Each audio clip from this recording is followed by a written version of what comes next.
History of Iran, Wikipedia Audio. The history of Iran, commonly also known as Persia in the Western world, is intertwined with the history of a larger region, also to an extent known as Greater Iran, comprising the area from Anatolia, the Bosphorus, and Egypt in the west to the borders of ancient India and the Sir Darya in the east, and from the Caucasus and the Eurasian steppe in the north to the Persian Gulf and the Gulf of Oman in the south. Iran is home to one of the world's oldest continuous major civilizations, with historical and urban settlements dating back to 7000 BC. The southwestern and western part of the Iranian plateau participated in the traditional ancient Near East with Elam, from the early Bronze Age, and later with various other peoples, such as the Kassites, Manaeans, and Gutians. George Wilhelm Friedrich Hegel calls the Persians the first historical people. The Medes unified Iran as a nation and empire in 625 BC. The Achaemenid Empire, founded by Cyrus the Great, was the first Persian empire, and it ruled from the Balkans to North Africa and also Central Asia, spanning 3 continents, from their seat of power in Persis. It was the largest empire yet seen and the first world empire. The First Persian Empire was the only civilization in all of history to connect over 40% of the global population, accounting for approximately 49.4 million of the world's 112.4 million people in around 480 BC.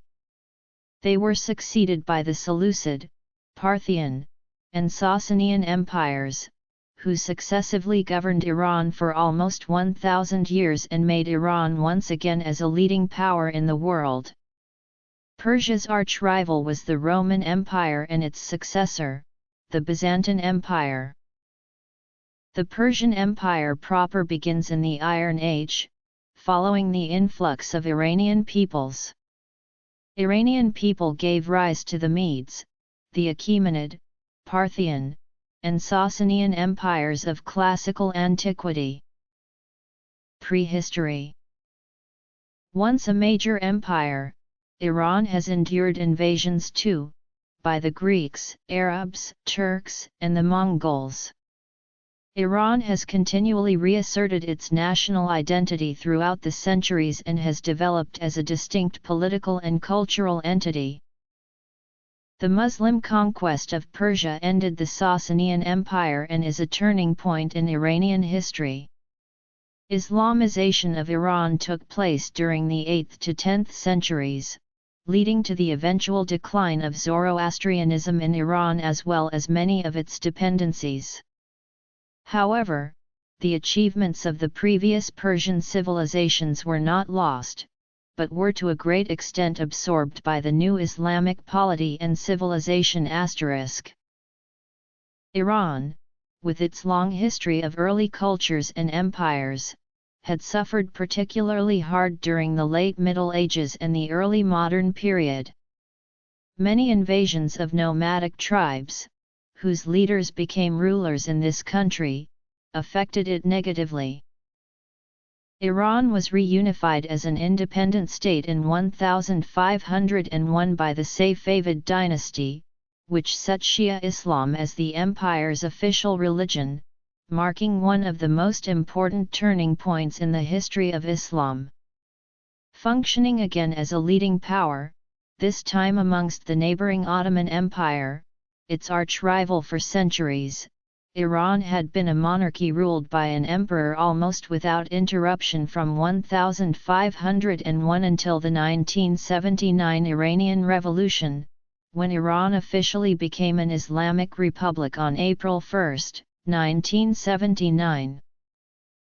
Over the course of the first half of the 19th century, Iran lost many of its territories in the Caucasus, which had been a part of Iran for centuries, comprising modern-day eastern Georgia, Dagestan, Azerbaijan, and Armenia, to its rapidly expanding and emerged neighboring rival, the Russian Empire, following the Russo-Persian Wars between 1804–13 and 1826–8.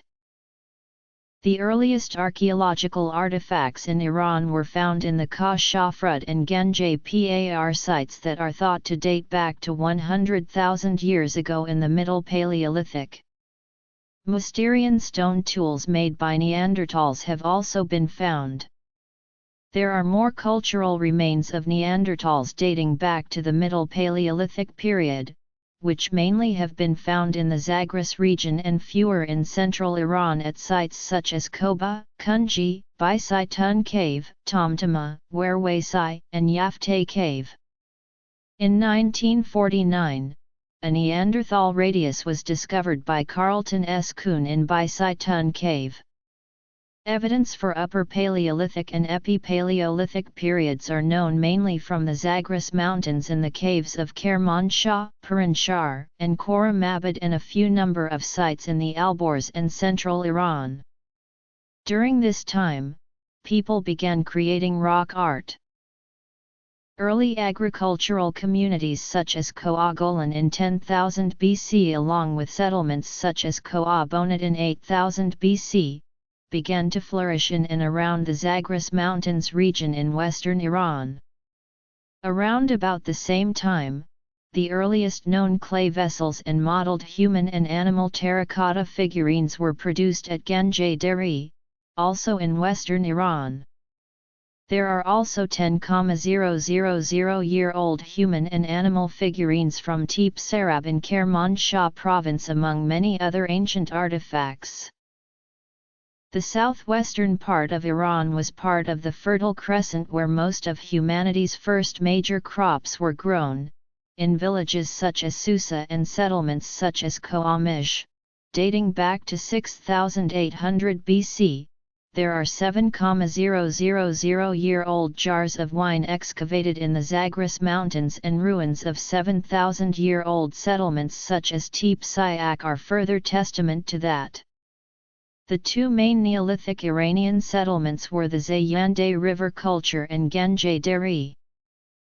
Parts of what is modern-day northwestern Iran was part of the Kara-Araxes culture, that stretched up into the neighboring regions of the Caucasus and Anatolia. Paleolithic. Susa is one of the oldest known settlements of Iran and the world. Based on C14 dating, the time of foundation of the city is as early as 4395 BC, a time that goes beyond the age of civilization in Mesopotamia. The general perception among archaeologists is that Susa was an extension of the Sumerian city-state of Uruk. In its later history, Susa became the capital of Elam, which emerged as a state found 4000 BC.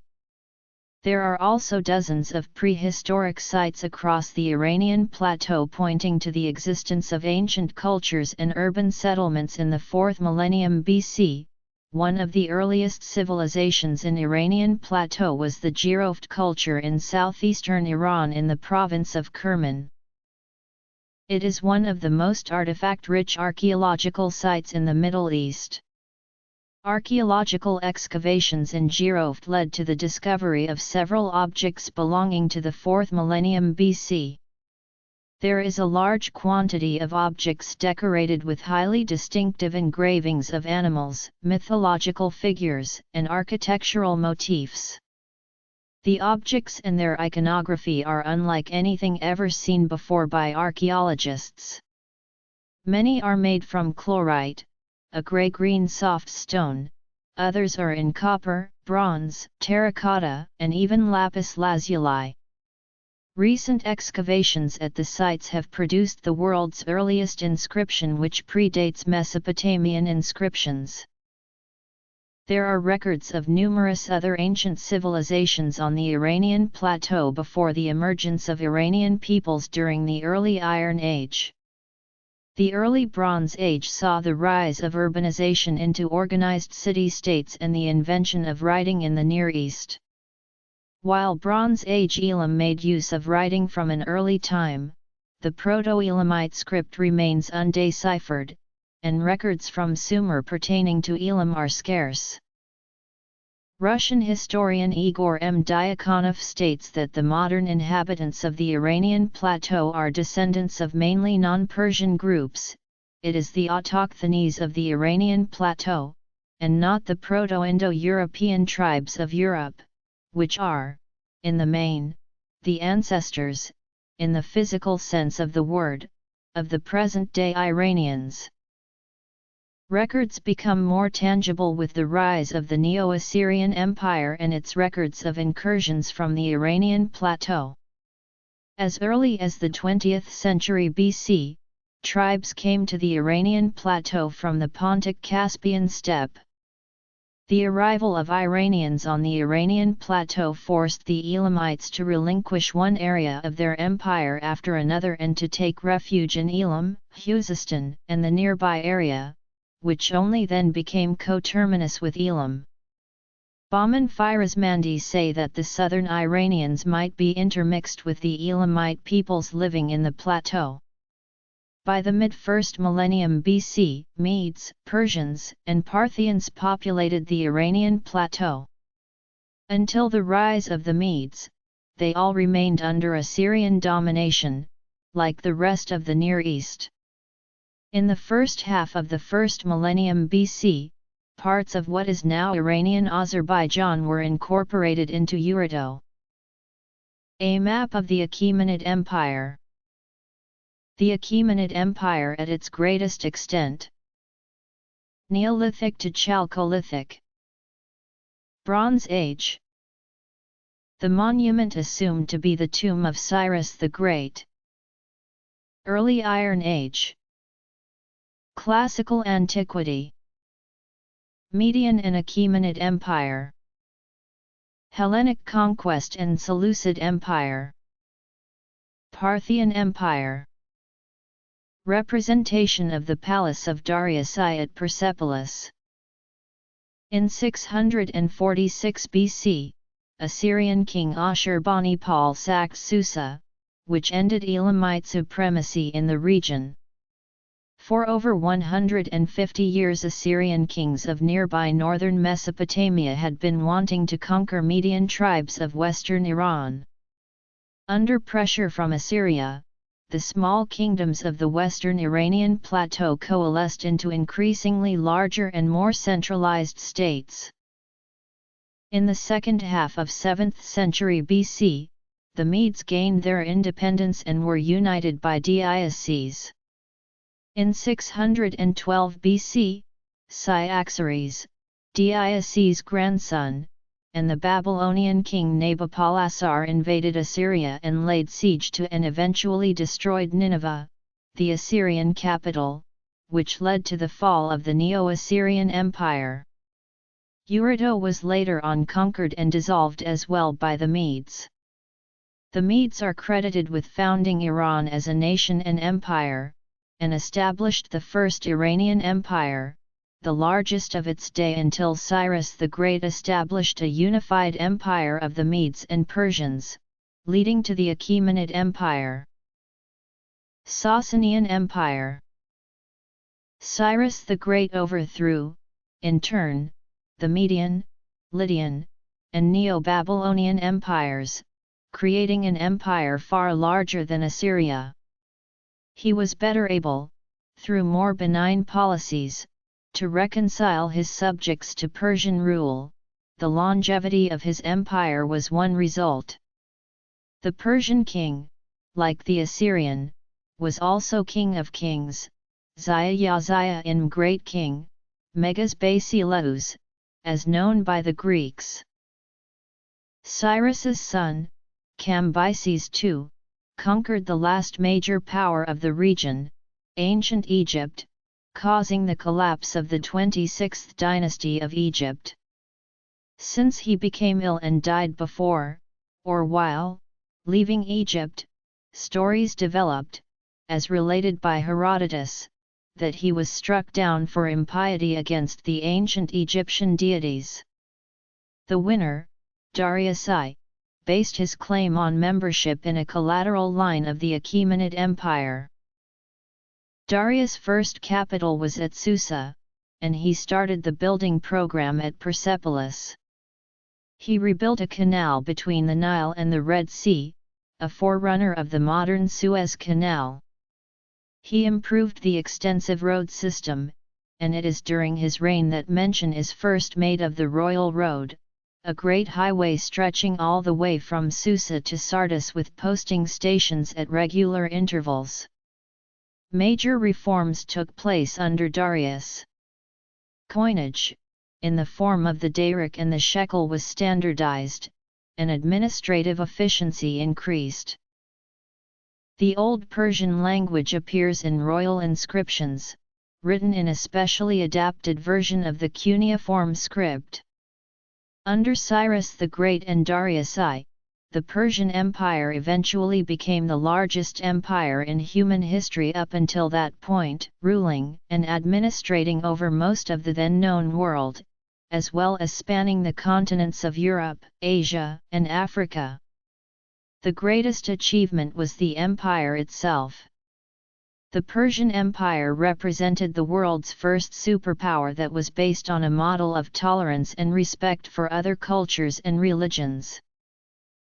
In the late 6th century BC, Darius launched his European campaign, in which he defeated the Paeonians, conquered Thrace, and subdued all coastal Greek cities, as well as defeating the European Scythians around the Danube River.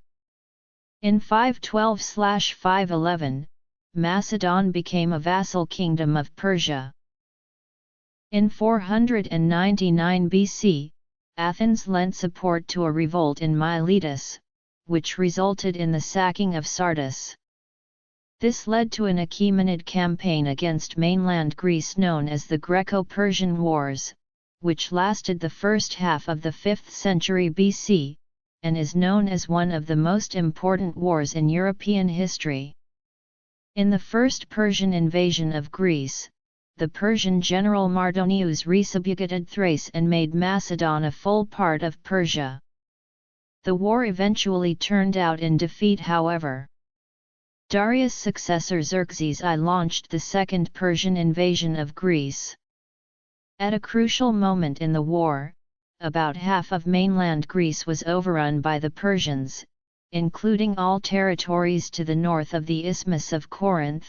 However, this was also turned out in a Greek victory, following the battles of Plataea and Salamis, by which Persia lost its footholds in Europe, and eventually withdrew from it. During the Greco-Persian Wars, Persia gained major territorial advantages, capture and razed Athens in 480 BC. However, after a string of Greek victories, the Persians were forced to withdraw, thus losing control of Macedonia, Thrace, and Ionia.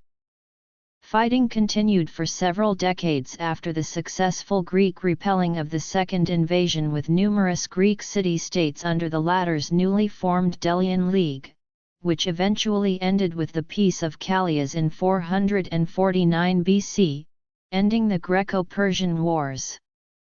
In 404 BC, following the death of Darius II, Egypt rebelled under Amyrtaeus.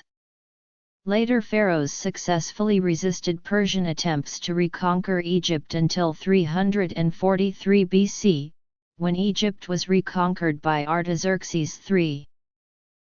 From 334 BC to 331 BC, Alexander the Great, also known in the Zoroastrian as Artaxerxes, defeated Darius III in the battles of Granicus, Issus, and Gaugamela, swiftly conquering the Persian Empire by 331 BC.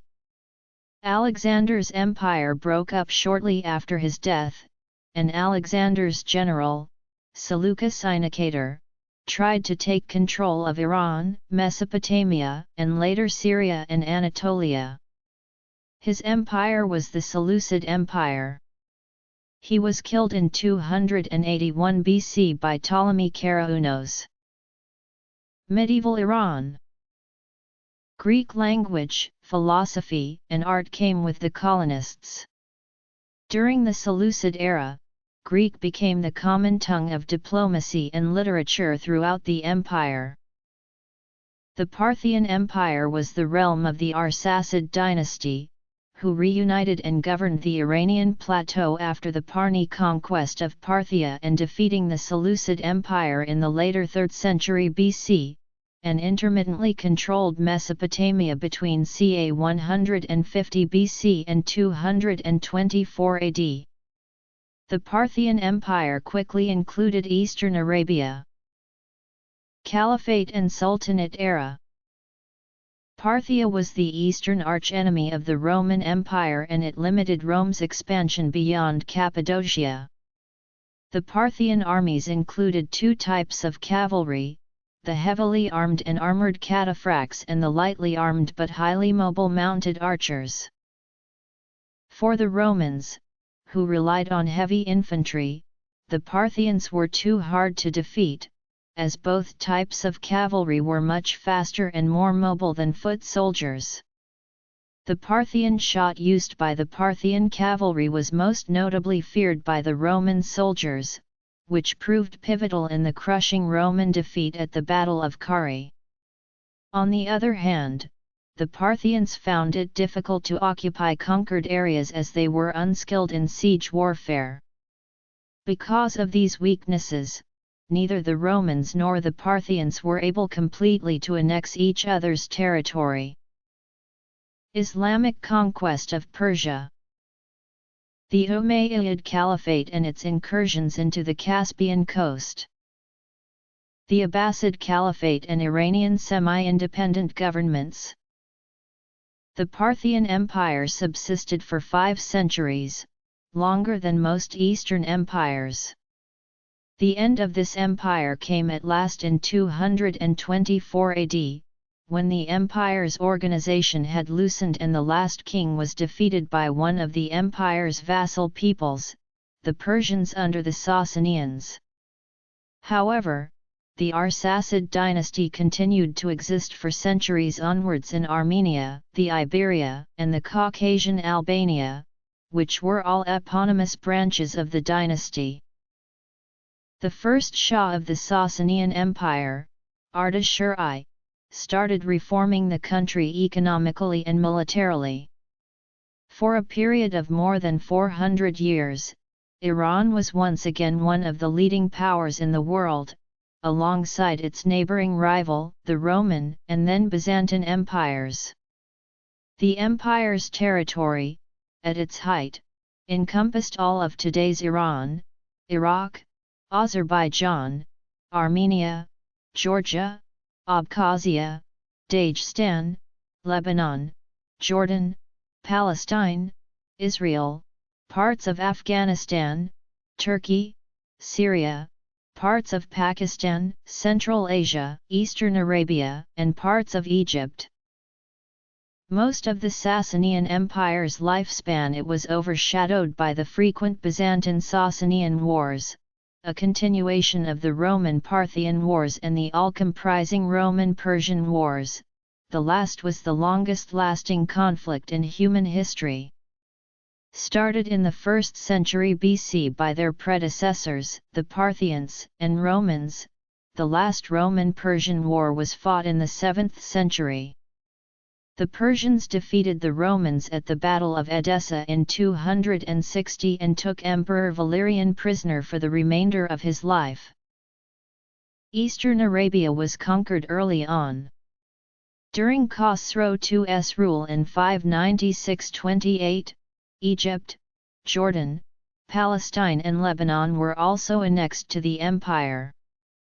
The Sasanians called their empire Iran. A chapter of Iran's history followed after roughly 600 years of conflict with the Roman Empire. During this time, the Sasanian and Romano-Byzantine armies clashed for influence in Anatolia, the Western Caucasus, Mesopotamia, Armenia, and the Levant. Under Justinian I, the war came to an uneasy peace with payment of tribute to the Sasanians. However, the Sasanians used the deposition of the Byzantine Emperor Maurice as a casus belli to attack the empire. After many gains, the Sassanians were defeated at Issus, Constantinople, and finally Nineveh, resulting in peace. With the conclusion of the over 700 years lasting Roman-Persian wars through the climactic Byzantine-Sasanian War of 602–628, which included the very siege of the Byzantine capital of Constantinople, the war-exhausted Persians lost the Battle of Al-Qadisiyah in Hilla to the invading Muslim forces. The Sasanian era, encompassing the length of late antiquity, is considered to be one of the most important and influential historical periods in Iran, and had a major impact on the world. In many ways the Sasanian period witnessed the highest achievement of Persian civilization, and constitutes the last great Iranian empire before the adoption of Islam. Persia influenced Roman civilization considerably during Sasanian times, their cultural influence extending far beyond the empire's territorial borders, reaching as far as Western Europe, Africa, China, and India, and also playing a prominent role in the formation of both European and Asiatic medieval art. This influence carried forward to the Muslim world. The dynasty's unique and aristocratic culture transformed the Islamic conquest and destruction of Iran into a Persian Renaissance. Much of what later became known as Islamic culture, architecture, writing, and other contributions to civilization, were taken from the Sasanian Persians into the broader Muslim world. In 633, when the Sasanian king Yazdijerd III was ruling over Iran, the Muslims under Umar invaded the country right after it had been in a bloody civil war. Several Iranian nobles and families such as King Dinar of the House of Karen, and later Khanurangians of Khorasan, mutinied against their Sasanian overlords. Although the House of Miran had claimed the Sasanian throne under the two prominent generals Bahrimjban and Sharbaraz, it remained loyal to the Sasanians during their struggle against the Arabs, but the Mirans were eventually betrayed and defeated by their own kinsmen, the House of Ispabadan, under their leader Farrukhzad, who had mutinied against Yazdijerd III. Yazdijerd III fled from one district to another until a local miller killed him for his purse at Merv in 651. By 674, Muslims had conquered Greater Khorasan. The Muslim conquest of Persia ended the Sasanian Empire and led to the eventual decline of the Zoroastrian religion in Persia. Over time, the majority of Iranians converted to Islam. Most of the aspects of the previous Persian civilizations were not discarded, but were absorbed by the new Islamic polity. As Bernard Lewis has commented, these events have been variously seen in Iran, by some as a blessing, the advent of the true faith, the end of the age of ignorance and heathenism, by others as a humiliating national defeat, the conquest and subjugation of the country by foreign invaders. Both perceptions are of course valid, depending on one's angle of vision. After the fall of the Sasanian Empire in 651, the Arabs of the Umayyad Caliphate adopted many Persian customs, especially the administrative and the court mannerisms. Arab provincial governors were undoubtedly either Persianized Arameans or ethnic Persians. Certainly Persian remained the language of official business of the Caliphate until the adoption of Arabic toward the end of the 7th century, when in 692 minting began at the capital, Damascus. The new Islamic coins evolved from imitations of Sasanian coins, and the Pahlavi script on the coinage was replaced with Arabic alphabet. During the Umayyad Caliphate, the Arab conquerors imposed Arabic as the primary language of the subject peoples throughout their empire. Al-Hajjaj ibn Yusuf, who was not happy with the prevalence of the Persian language in the Divan, ordered the official language of the conquered lands to be replaced by Arabic, sometimes by force. In al-Biruni's From the Remaining Signs of Past Centuries, for example, it is written: when Qutayba bin Muslim under the command of al-Hajjaj bin Yusuf was sent to Khwarezm with a military expedition and conquered it for the second time, he swiftly killed whomever wrote the Khwarezmian native language that knew of the Khwarezmian heritage, history, and culture. He then killed all their Zoroastrian priests and burned and wasted their books, until gradually the illiterate only remained, who knew nothing of writing, and hence their history was mostly forgotten. There are a number of historians who see the rule of the Umayyads as setting up the dhimma to increase taxes from the dhimmis to benefit the Muslim Arab community financially and by discouraging conversion. Governors lodged complaints with the caliph when he enacted laws that made conversion easier, depriving the provinces of revenues. In the 7th century, when many non-Arabs such as Persians entered Islam, they were recognized as Mawali and treated as second-class citizens by the ruling Arab elite until the end of the Umayyad Caliphate. During this era, Islam was initially associated with the ethnic identity of the Arab and required formal association with an Arab tribe and the adoption of the client status of Mawali. The half-hearted policies of the late Umayyads to tolerate non-Arab Muslims and Shias had failed to quell unrest among these minorities. However, all of Iran was still not under Arab control, and the region of Daylam was under the control of the Daylamites, while Tabaristan was under Dabayid and Paduspanid control, and the Mount Damavand region under Mazmugans of Damavand. The Arabs had invaded these regions several times, but achieved no decisive result because of the inaccessible terrain of the regions. The most prominent ruler of the Dabayids, known as Farrukh Khan the Great, managed to hold his domains during his long struggle against the Arab general Yazid ibn al-Muhallab, who was defeated by a combined Daylamite-Dabayid army, and was forced to retreat from Tabaristan. With the death of the Umayyad Caliph Hisham ibn Abd al-Malik in 743, the Islamic world was launched into civil war. Abu Muslim was sent to Khwarezm by the Abbasid Caliphate initially as a propagandist and then to revolt on their behalf. He took Merv, defeating the Umayyad governor there Nasr ibn Sayyar. He became the de facto Abbasid governor of Khorasan. During the same period, the Dabayid ruler Khurshid declared independence from the Umayyads, but was shortly forced to recognize Abbasid authority. In 750, Abu Muslim became leader of the Abbasid army and defeated the Umayyads at the Battle of the Zab. Abu Muslim stormed Damascus, the capital of the Umayyad Caliphate, later that year.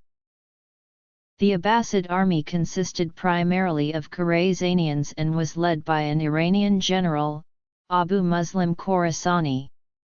It contained both Iranian and Arab elements, and the Abbasids enjoyed both Iranian and Arab support. The Abbasids overthrew the Umayyads in 750. According to Amir Arjo Mand, the Abbasid revolution essentially marked the end of the Arab Empire and the beginning of a more inclusive, multi-ethnic state in the Middle East. One of the first changes the Abbasids made after taking power from the Umayyads was to move the empire's capital from Damascus, in the Levant, to Iraq. The latter region was influenced by Persian history and culture, and moving the capital was part of the Persian Mawali demand for Arab influence in the empire. The city of Baghdad was constructed on the Tigris River, in 762, to serve as the new Abbasid capital. The Abbasids established the position of vizier like Barmakids in their administration, which was the equivalent of a vice-caliph, or second-in-command. Eventually, this change meant that many caliphs under the Abbasids ended up in a much more ceremonial role than ever before, with the vizier in real power. A new Persian bureaucracy began to replace the old Arab aristocracy, and the entire administration reflected these changes, demonstrating that the new dynasty was different in many ways to the Umayyads. By the 9th century, Abbasid control began to wane as regional leaders sprang up in the far corners of the empire to challenge the central authority of the Abbasid Caliphate. The Abbasid caliphs began enlisting Mamluks, Turkic-speaking warriors, who had been moving out of Central Asia into Transoxiana as slave warriors as early as the 9th century. Shortly thereafter, the real power of the Abbasid caliphs began to wane. Eventually they became religious figureheads while the warrior slaves ruled. As the power of the Abbasid caliphs diminished, a series of dynasties rose in various parts of Iran, some with considerable influence and power. Among the most important of these overlapping dynasties were the Tahirids in Khorasan, the Safarids in Sistan, and the Samanids, originally at Bokhara. The Samanids eventually ruled an area from central Iran to Pakistan. By the early 10th century, the Abbasids almost lost control to the growing Persian faction known as the Buyid dynasty. Since much of the Abbasid administration had been Persian anyway, the Buyids were quietly able to assume real power in Baghdad. The Buyids were defeated in the mid-11th century by the Seljuk Turks, who continued to exert influence over the Abbasids, while publicly pledging allegiance to them. The balance of power in Baghdad remained as such, with the Abbasids in power in name only until the Mongol invasion of 1258 sacked the city and definitively ended the Abbasid dynasty. During the Abbasid period, an enfranchisement was experienced by the Mawali and a shift was made in political conception from that of a primarily Arab empire to one of a Muslim empire, and c. 930 a requirement was enacted that required all bureaucrats of the empire be Muslim. Islamization was a long process by which Islam was gradually adopted by the majority population of Iran. Richard Bouliot's conversion curve indicates that only about 10% of Iran converted to Islam during the relatively Arab-centric Umayyad period. Beginning in the Abbasid period, with its mix of Persian as well as Arab rulers, the Muslim percentage of the population rose. As Persian Muslims consolidated their rule of the country, the Muslim population rose from approximately 40% in the mid-9th century to close to 100% by the end of the 11th century. Said Hossein Nasr suggests that the rapid increase in conversion was aided by the Persian nationality of the rulers. Although Persians adopted the religion of their conquerors, over the centuries they worked to protect and revive their distinctive language and culture, a process known as Persianization. Arabs and Turks participated in this attempt. In the 9th and 10th centuries, non-Arab subjects of the Ummah created a movement called Shuyubayya in response to the privileged status of Arabs. Most of those behind the movement were Persian, but references to Egyptians, Berbers, and Aramaeans are attested. Citing as its basis Islamic notions of equality of races and nations, the movement was primarily concerned with preserving Persian culture and protecting Persian identity, though within a Muslim context. The most notable effect of the movement was the survival of the Persian language to the present day. The Samanid dynasty led the revival of Persian culture, and the first important Persian poet after the arrival of Islam, Rudaki, was born during this era and was praised by Samanid kings. The Samanids also revived many ancient Persian festivals. Their successor, the Ghaznavids, who were of non-Iranian Turkic origin, also became instrumental in the revival of Persian. The culmination of the Persianization movement was the Shahnameh, the national epic of Iran, written almost entirely in Persian. This voluminous work reflects Iran's ancient history, its unique cultural values, its pre-Islamic Zoroastrian religion, and its sense of nationhood. According to Bernard Lewis, Iran was indeed Islamized, but it was not Arabaized. Persians remained Persians.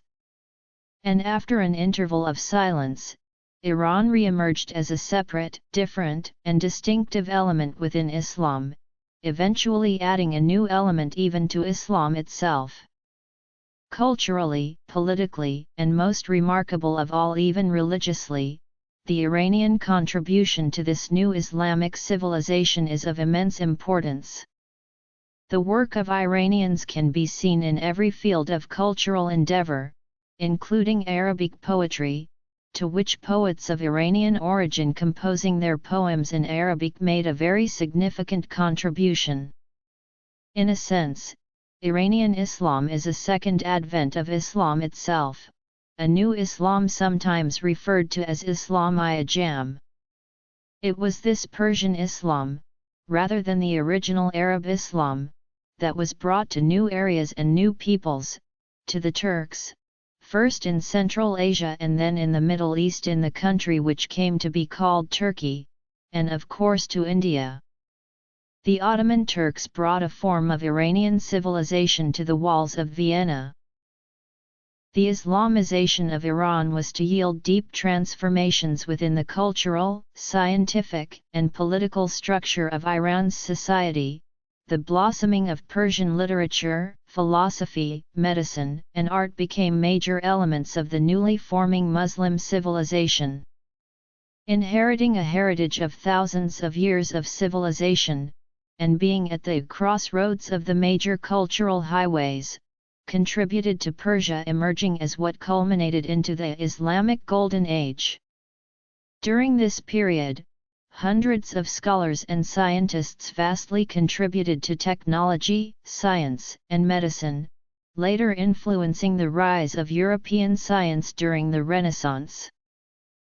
The most important scholars of almost all of the Islamic sects and schools of thought were Persian or lived in Iran, including the most notable and reliable hadith collectors of Shia and Sunni like Sheikh Saduq, Sheikh Kulaini, Hakim al-Nishaburi, Imam Muslim and Imam Bukhari, the greatest theologians of Shia and Sunni like Sheikh Tasi, Imam Ghazali, Imam Fakhr al-Razi and al-Zamakhshari, the greatest physicians, astronomers, logicians, mathematicians, metaphysicians, philosophers and scientists like Avicenna, and Nasr al-Din al-Ts, the greatest sheikh of Sufism like Rumi, Abdul Qadir Jilani.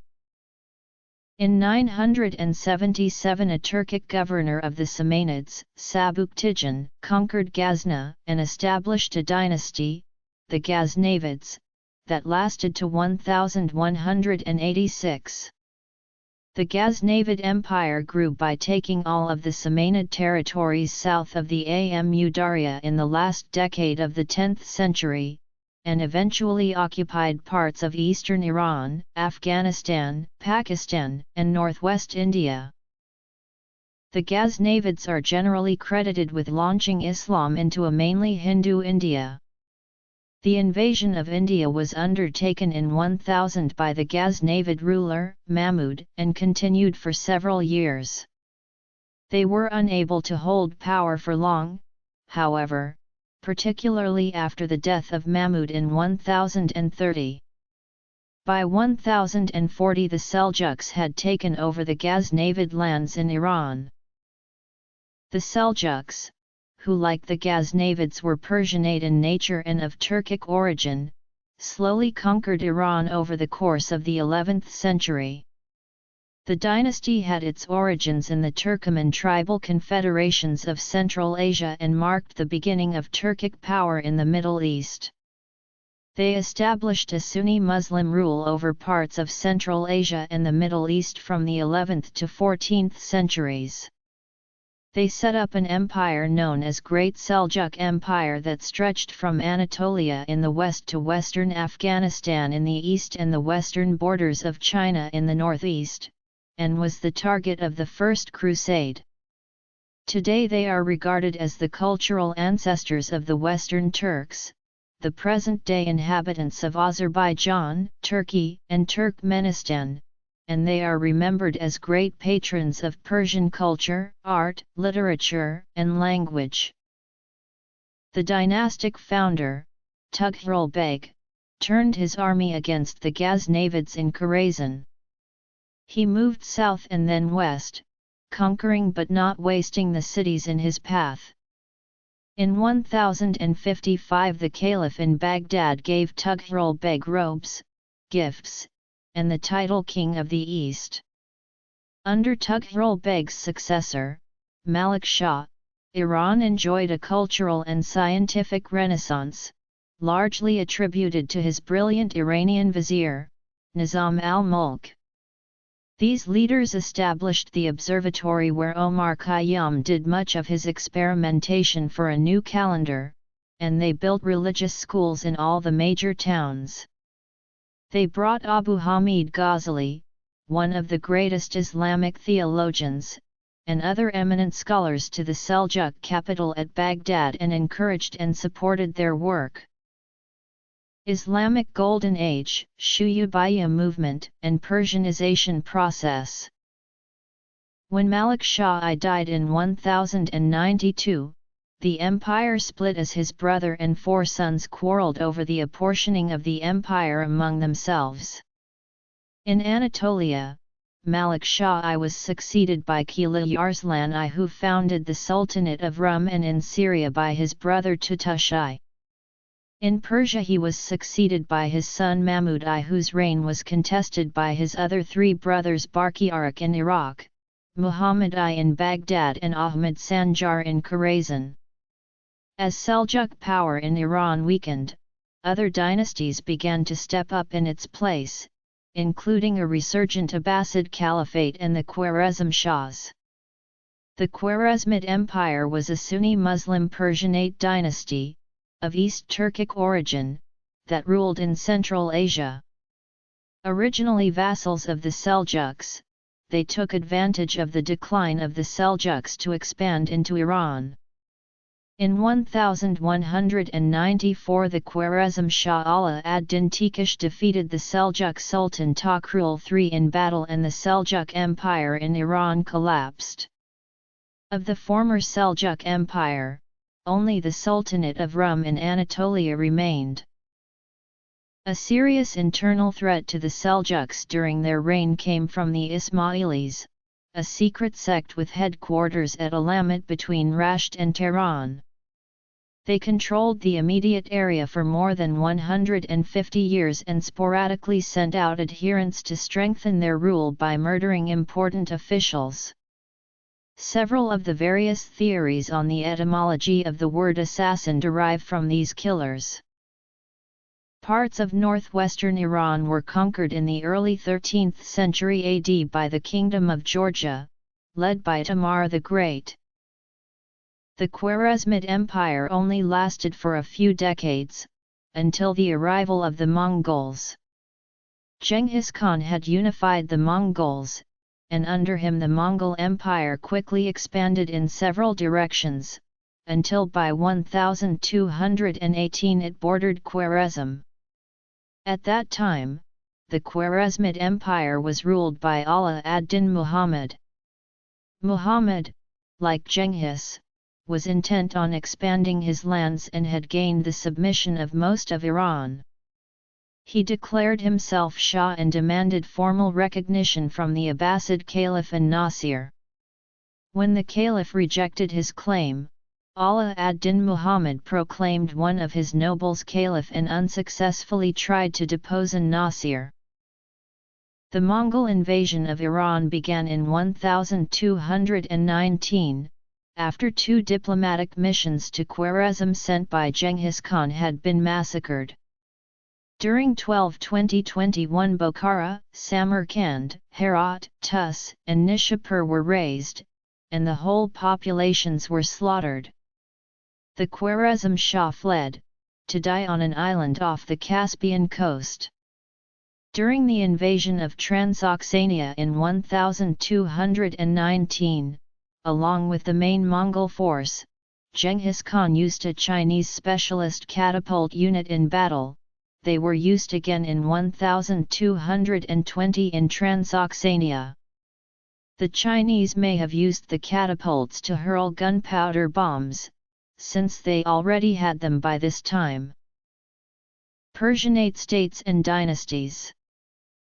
While Genghis Khan was conquering Transoxania and Persia, several Chinese who were familiar with gunpowder were serving in Genghis's army. Whole regiments entirely made out of Chinese were used by the Mongols to command bomb-hurling trebuchets during the invasion of Iran. Historians have suggested that the Mongol invasion had brought Chinese gunpowder weapons to Central Asia. One of these was the Huakong, a Chinese mortar. Books written around the area afterward depicted gunpowder weapons which resembled those of China. Before his death in 1227, Genghis had reached western Azerbaijan, pillaging and burning cities along the way. Mongol invasion. The Mongol invasion was disastrous to the Iranians. Although the Mongol invaders were eventually converted to Islam and accepted the culture of Iran, the Mongol destruction of the Islamic heartland marked a major change of direction for the region. Much of the 6 centuries of Islamic scholarship, culture, and infrastructure was destroyed as the invaders burned libraries, and replaced mosques with Buddhist temples. The Mongols killed many Iranian civilians. Destruction of Khanate irrigation systems destroyed the pattern of relatively continuous settlement, producing numerous isolated oasis cities in a land where they had previously been rare. A large number of people, particularly males, were killed. Between 1220 and 1258, 90% of the total population of Iran may have been killed as a result of mass extermination and famine. Destruction under the Mongols. Khanate. After Genghis's death, Iran was ruled by several Mongol commanders. Genghis' grandson, Hulagu Khan, was tasked with the westward expansion of Mongol dominion. However, by time he ascended to power, the Mongol Empire had already dissolved, dividing into different factions. Arriving with an army, he established himself in the region and founded the Khanate, a breakaway state of the Mongol Empire, which would rule Iran for the next 80 years and become Persianate in the process. Hulagu Khan seized Baghdad in 1258 and put the last Abbasid caliph to death. The westward advance of his forces was stopped by the Mamluks, however, at the Battle of Anjalut in Palestine in 1260. Hulagu's campaigns against the Muslims also enraged Berk, Khan of the Golden Horde and a convert to Islam. Hulagu and Berk fought against each other, demonstrating the weakening unity of the Mongol Empire. The rule of Hulagu's great-grandson, Ghazan Khan, saw the establishment of Islam as the state religion of the Khanate. Ghazan and his famous Iranian vizier, Rashid al-Din, brought Iran a partial and brief economic revival. The Mongols lowered taxes for artisans, encouraged agriculture, rebuilt and extended irrigation works, and improved the safety of the trade routes. As a result, commerce increased dramatically. Sunnism and Shi'ism in pre-Safavid Iran. Timurid Empire. Karakoyunlu. Ak Koyunlu. Early modern era. Safavid Empire. Nader Shah and his successors. Qajar dynasty. Migration of Caucasian Muslims. Constitutional revolution and deposement. Pahlavi era. Reza Shah. World War II. Mohammad Reza Shah. 1953, U.S. organized coup removes Mossadegh. Iranian Revolution and the Islamic Republic. Items from India, China, and Iran passed easily across the Asian steppes, and these contacts culturally enriched Iran. For example, Iranians developed a new style of painting based on a unique fusion of solid, two-dimensional Mesopotamian painting with the feathery, light brush strokes and other motifs characteristic of China. After Ghazan's nephew Abu Said died in 1335, however, the Ilkhanate lapsed into civil war and was divided between several petty dynasties, most prominently the Jalayirids, Muzaffarids, Sarbadars, and Kartids. The mid-14th century Black Death killed about 30% of the country's population. Prior to the rise of the Safavid Empire, Sunni Islam was the dominant religion, accounting for around 90% of the population at the time. According to Mortaza Motahari, the majority of Iranian scholars and masses remained Sunni until the time of the Safavids. The domination of Sunnis did not mean Shia were rootless in Iran. The writers of the 4 books of Shia were Iranian, as well as many other great Shia scholars. The domination of the Sunni creed during the first 9 Islamic centuries characterized the religious history of Iran during this period. There were, however, some exceptions to this general domination which emerged in the form of the Zayds of Tabaristan, the Buyids, the Kaykuyids, the rule of Sultan Muhammad Qutbanda and the Sarbidaran.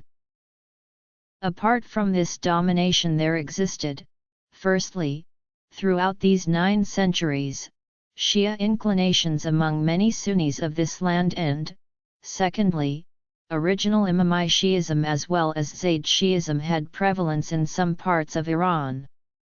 During this period, Shia in Iran were nourished from Kufa, Baghdad, and later from Najaf and Hilla. Shi'ism was the dominant sect in Tabaristan, Qom, Kashan, Avah, and Sabzavar. In many other areas merged population of Shia and Sunni lived together. During the 10th and 11th centuries, Fatimids sent Ismailis Da'i to Iran as well as other Muslim lands. When Ismailis divided into 2 sects, Nizaris established their base in Iran. Hassan I Sabbah conquered fortresses and captured Alamut in 1090 AD. Nizaris used this fortress until a Mongol raid in 1256. After the Mongol raid and fall of the Abbasids, Sunni hierarchies faltered. Not only did they lose the caliphate but also the status of official madhab. Their loss was the gain of Shia, whose center wasn't in Iran at that time. Several local Shia dynasties like Sarbadars were established during this time. The main change occurred in the beginning of the 16th century, when Ismail I founded the Safavid dynasty and initiated a religious policy to recognize Shia Islam as the official religion of the Safavid Empire, and the fact that modern Iran remains an officially Shiite state is a direct result of Ismail's actions. Ideology of the 1979 Iranian Revolution. Iran remained divided until the arrival of Timur, who is variously described as of Mongol or Turkic origin belonging to the Timurid dynasty. Like its predecessors, the Timurid Empire was also part of the Persianate world. After establishing a power base in Transoxiana, Timur invaded Iran in 1381 and eventually conquered most of it. Timur's campaigns were known for their brutality, many people were slaughtered and several cities were destroyed. His regime was characterized by its inclusion of Iranians in administrative roles and its promotion of architecture and poetry. His successors, the Timurids, maintained a hold on most of Iran until 1452, when they lost the bulk of it to Black Sheep Turkmen. The Black Sheep Turkmen were conquered by the White Sheep Turkmen under Uzun Hasan in 1468. Uzun Hasan and his successors were the masters of Iran until the rise of the Safavids. Persia underwent a revival under the Safavid dynasty, the most prominent figure of which was Shah Abbas I. Some historians credit the Safavid dynasty for founding the modern nation-state of Iran. Iran's contemporary Shia character, and significant segments of Iran's current borders take their origin from this era. Khomeini takes power. The Safavid dynasty was one of the most significant ruling dynasties of Persia, and is often considered the beginning of modern Persian history. They ruled one of the greatest Persian empires after the Muslim conquest of Persia and established the Twelver school of Shia Islam as the official religion of their empire, marking one of the most important turning points in Muslim history. The Safavids ruled from 1501 to 1722 and at their height, they controlled all of modern Iran, Azerbaijan, and Armenia, most of Georgia, the North Caucasus, Iraq, Kuwait, and Afghanistan, as well as parts of Turkey, Syria, Pakistan, Turkmenistan, and Uzbekistan. Safavid Iran was one of the Islamic gunpowder empires, along with its neighbors, its arch-rival and principal enemy the Ottoman Empire, as well as the Mughal Empire. The Safavid ruling dynasty was founded by Ismail, who styled himself Shah with Macron H. Ismail I, practically worshipped by his Qizilbash followers. Ismail invaded Shirvan to avenge the death of his father, Sheikh Haidar, who had been killed during his siege of Derbent, in Dagestan. Afterwards he went on a campaign of conquest, and following the capture of Tabriz in July 1501, he enthroned himself as the Shah with Macron H of Azerbaijan, minted coins in this name, and proclaimed Shi'ism the official religion of his domain. Iran hostage crisis.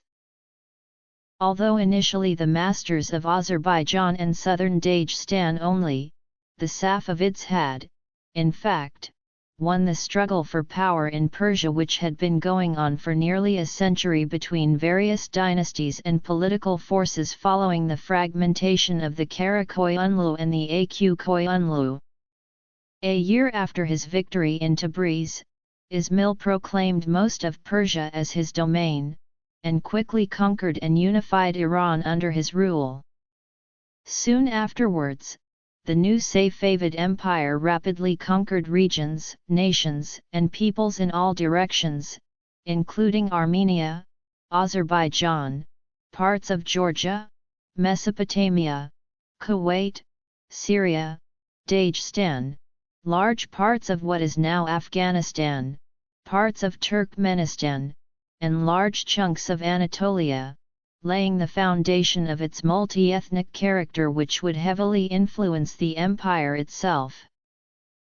During Tahmasp's reign, he carried out multiple invasions in the Caucasus which had been incorporated in the Safavid Empire since Shah Ismail I and for many centuries afterwards, and started with the trend of deporting and moving hundreds of thousands of Circassians, Georgians, and Armenians to Iran's heartlands.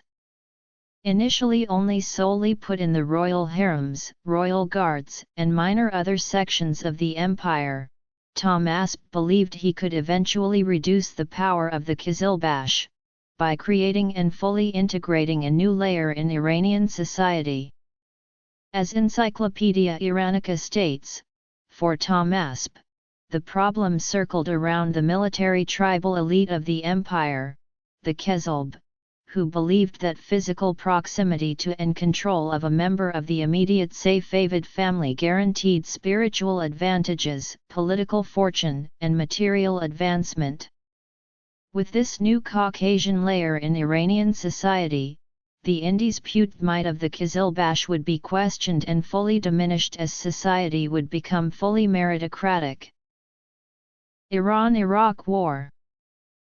Shah Abbas I and his successors would significantly expand this policy and plan initiated by Tahmasp, deporting during his reign alone around some 200,000 Georgians, 300,000 Armenians, and 100,000 Circassians to Iran, completing the foundation of a new layer in Iranian society. With this, and the complete systematic disorganization of the Qizilbash by his personal orders, he eventually fully succeeded in replacing the power of the Qizilbash with that of the Caucasian Ghulams. These new Caucasian elements, almost always after conversion to Shi'ism depending on given function were unlike the Qizilbash, fully loyal only to the Shah. The other masses of Caucasians were deployed in all other possible functions and positions available in the empire, as well as in the harem, regular military, craftsmen, farmers, etc. This system of mass usage of Caucasian subjects remained to exist until the fall of the Qajar dynasty. The greatest of the Safavid monarchs, Shah Abbas I the Great, came to power in 1587 aged 16. Abbas I first fought the Uzbeks, recapturing Herat and Mashhad in 1598, which had been lost by his predecessor Muhammad Qadabandar by the Ottoman Safavid War. Then he turned against the Ottomans, the Safavids their arch-rivals, recapturing Baghdad, eastern Iraq, and the Caucasian provinces and beyond by 1618. Between 1616–1618, following the disobedience of his most loyal Georgian subjects Teimuraz I and Luarsab II, Abbas carried out a punitive campaign in his territories of Georgia, devastating Kakheti and Tbilisi and carrying away 130,000–200,000 Georgian captives towards mainland Iran. His new army, which had dramatically been improved with the advent of Robert Shirley and his brothers following the first diplomatic mission to Europe, pitted the first crushing victory over the Safavids' arch-rivals, the Ottomans, in the above-mentioned 1603–1618 war, and would surpass the Ottomans in military strength. He also used his new force to dislodge the Portuguese from Bahrain and Hormuz with aid of the English navy, in the Persian Gulf. He expanded commercial links with the Dutch East India Company and established firm links with the European royal houses, which had been initiated by Ismail I earlier on by the Habsburg-Persian alliance. Thus Abbas I was able to break the dependence on the Qizilbash for military might and therefore was able to centralize control. The Safavid dynasty had already established itself during Shah Ismail I, but under Abbas I it really became a major power in the world along with its arch-rival the Ottoman Empire, against whom it became able to compete with on equal foot. It also started the promotion of tourism in Iran. Under their rule, Persian architecture flowered again and saw many new monuments in various Iranian cities, of which Isfahan is the most notable example. Except for Shah Abbas the Great, Shah Ismail I, Shah Tahmasp I, and Shah Abbas II, many of the Safavid rulers were ineffectual, often being more interested in their women, alcohol, and other leisure activities. The end of Abbas II's reign in 1666 marked the beginning of the end of the Safavid dynasty. Despite falling revenues and military threats, many of the later Shahs had lavish lifestyles. Shah Sultan Hossein in particular was known for his love of wine and disinterest in governance. Rule under Khomeini. The declining country was repeatedly raided on its frontiers. Finally, Giltse Pushtun chieftain named Mir Wais Khan began a rebellion in Kandahar and defeated the Safavid army under the Iranian-Georgian governor over the region, Gurjan Khan.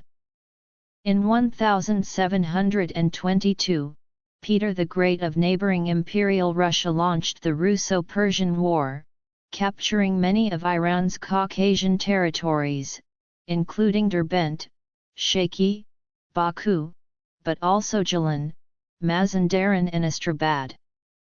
At the midst of all chaos, in the same year 1722 an Afghan army led by Mir Wais' son Mahmud marched across eastern Iran, besieged and took Isfahan. Mahmud proclaimed himself Shah of Persia. Meanwhile, Persia's imperial rivals, the Ottomans and the Russians, took advantage of the chaos in the country to seize more territory for themselves. By these events, the Safavid dynasty had effectively ended. In 1724, conform the Treaty of Constantinople, the Ottomans and the Russians agreed to divide the newly conquered territories of Iran amongst themselves. Iran's territorial integrity was restored by a native Iranian Turkic Afshar warlord from Khorasan, Nader Shah. He defeated and banished the Afghans, defeated the Ottomans, reinstalled the Safavids on the throne, and negotiated Russian withdrawal from Iran's Caucasian territories, by the Treaty of Resht and Treaty of Ganja. By 1736, Nader had become so powerful he was able to depose the Safavids and have himself crowned Shah. Nader was one of the last great conquerors of Asia and briefly possessed over what was probably the most powerful empire in the world. To financially aid his wars against Persia's arch-rival, the Ottoman Empire, he fixated his mind on the weak but rich Mughal Empire to the east. In 1739, accompanied by his loyal Caucasian subjects including Erkal II, he invaded Mughal India, defeated a numerically superior Mughal army in less than 3 hours, and completely sacked and looted Delhi, bringing back immense wealth to Persia. On his way back, he also conquered all Uzbek Khanates except Kokand and made the Uzbeks his vassals. He also firmly re-established Persian rule over the entire Caucasus, Bahrain, as well as large parts of Anatolia and Mesopotamia. Undefeated for years, his defeat in Dagestan, following guerrilla rebellions by the Lezgins and the assassination attempt on him near Mazandaran, is often marked as the turning point in Nader's impressive career. Frustratingly for him, the Dagestanis resorted to guerrilla warfare and Nader with his standard army could make little headway against them. At the Battle of Andalal and the Battle of Avaria, Nader's army was crushingly defeated and he lost half of his entire force, as well forcing him to flee for the mountains. Though Nader managed to take most of Dagestan during his campaign, the effective guerrilla warfare as deployed by the Lezgins, but also the Avars and Laks made the Iranian reconquest of the particular North Caucasian region this time a short-lived one. Several years later, Nader was forced to withdraw. Around the same time, the assassination attempt was made on him near Mazandaran, which accelerated the course of history. He slowly grew ill and megalomaniac, blinding his sons whom he suspected of the assassination attempts, and increasing cruelty against his subjects and officers. In his later years this eventually provoked multiple revolts and, ultimately, Nader's assassination in 1747. The first 8 years. Nader's death was followed by a period of anarchy in Iran as rival army commanders fought for power. Nader's own family, the Afsharids, were soon reduced to holding on to a small domain in Khorasan. Many of the Caucasian territories broke away in various Caucasian khanates. Ottomans regained lost territories in Anatolia and Mesopotamia. Oman and the Uzbek khanates of Bokhara and Khiva regained independence. Ahmad Shah Durrani, one of Nader's officers, founded an independent state which eventually became modern Afghanistan. Erkal II and Teimuraz II, who, in 1744, had been made the kings of Kakheti and Kartli respectively by Nader himself for their loyal service, capitalized on the eruption of instability, and declared de facto independence. Erkal II assumed control over Kartli after Teimuraz II's death, thus unifying the two as the Kingdom of Kartli-Kakheti, becoming the first Georgian ruler in 3 centuries to preside over a politically unified eastern Georgia, and due to the frantic turn of events in mainland Iran he would be able to remain de facto autonomous through the Zand period. From his capital Shiraz, Karim Khan of the Zand dynasty ruled an island of relative calm and peace in an otherwise bloody and destructive period. However, the extent of Zand power was confined to contemporary Iran and parts of the Caucasus.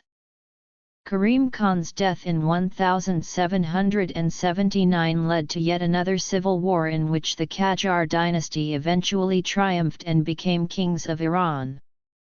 During the civil war, Iran permanently lost Basra in 1779 to the Ottomans, which had been captured during the Ottoman-Persian War, and Bahrain to Al-Khalifa family after Bani Utbah invasion in 1783.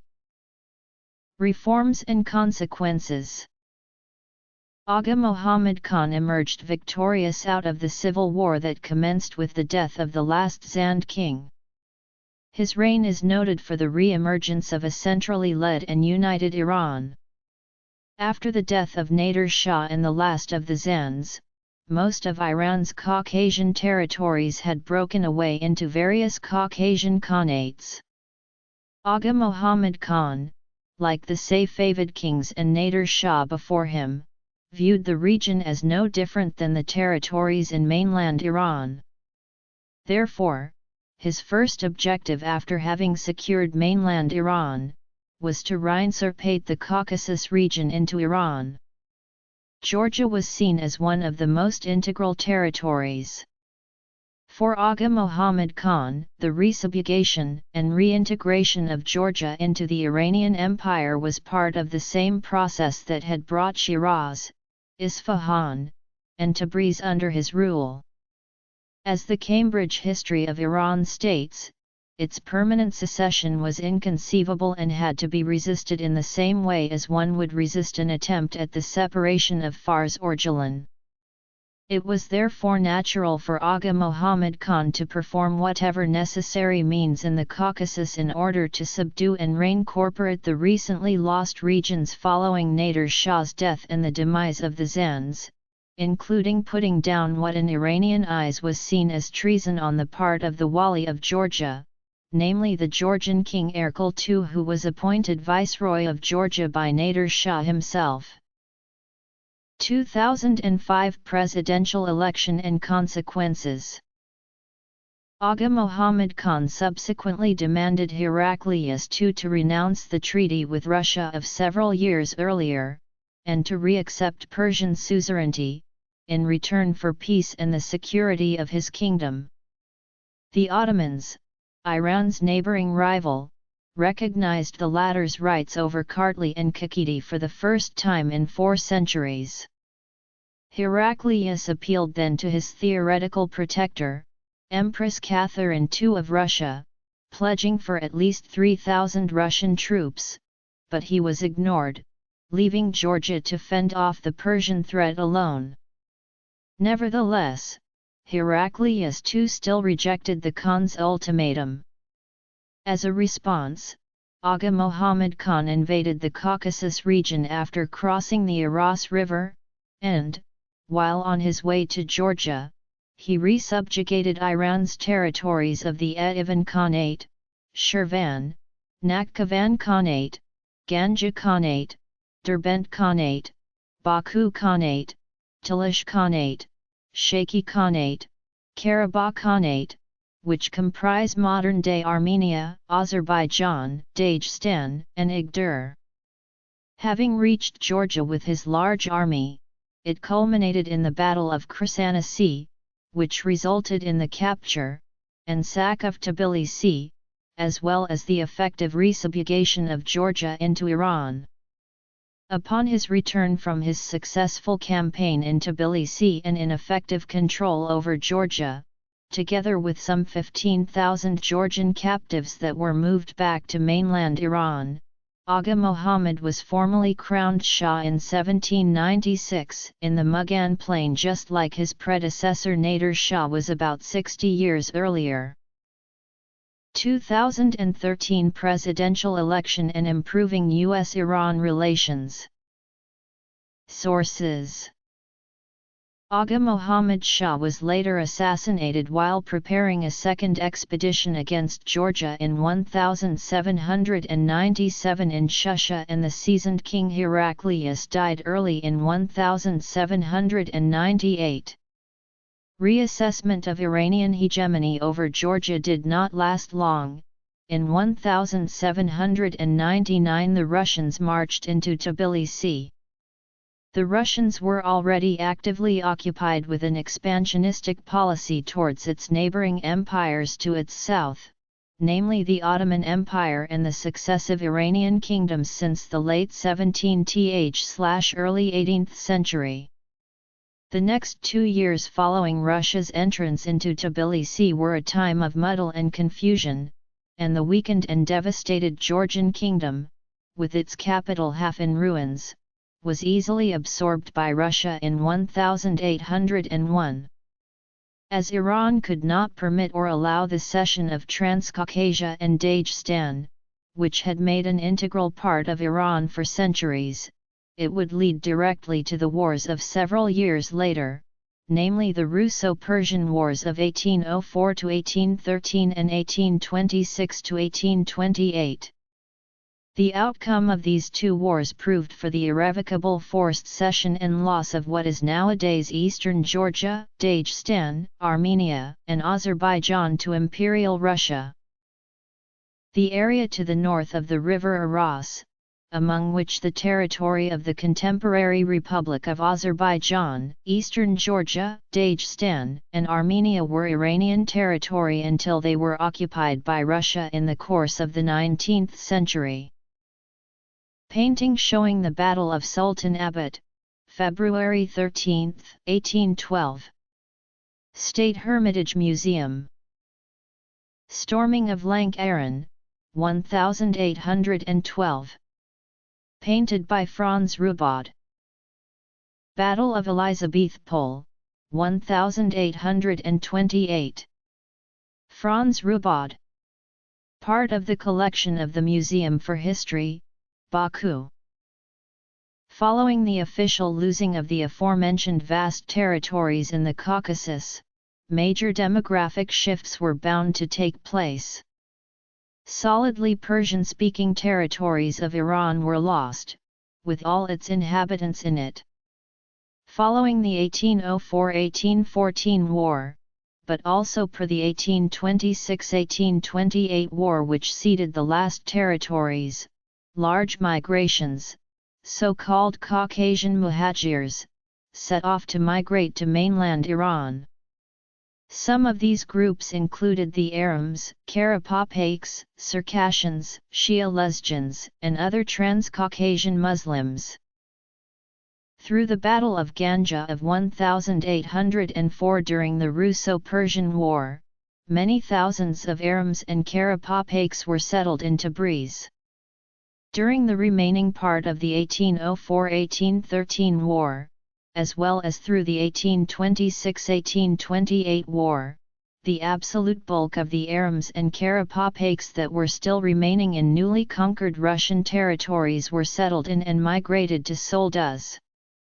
As the Cambridge History of Iran states, the steady encroachment of Russian troops along the frontier in the Caucasus, General Yermolov's brutal punitive expeditions and misgovernment, drove large numbers of Muslims, and even some Georgian Christians, into exile in Iran.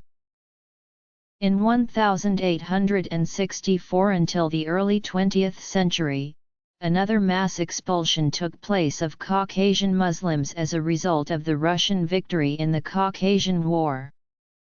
Others simply voluntarily refused to live under Christian Russian rule, and thus disembarked for Turkey or Iran. These migrations once again, towards Iran, included masses of Caucasian Azerbaijanis, other Transcaucasian Muslims, as well as many North Caucasian Muslims, such as Circassians, Shia Lezgians, and Laks. Many of these migrants would prove to play a pivotal role in further Iranian history, as they formed most of the ranks of the Persian Cossack Brigade, which was also to be established in the late 19th century. The initial ranks of the brigade would be entirely composed of Circassians and other Caucasian Muhajirs. This brigade would prove decisive in the following decades to come in Qajar history. Furthermore, the 1828 Treaty of Turkmenchay included the official rights for the Russian Empire to encourage settling of Armenians from Iran in the newly conquered Russian territories. This also helped in changing the demographics of the regions considerably.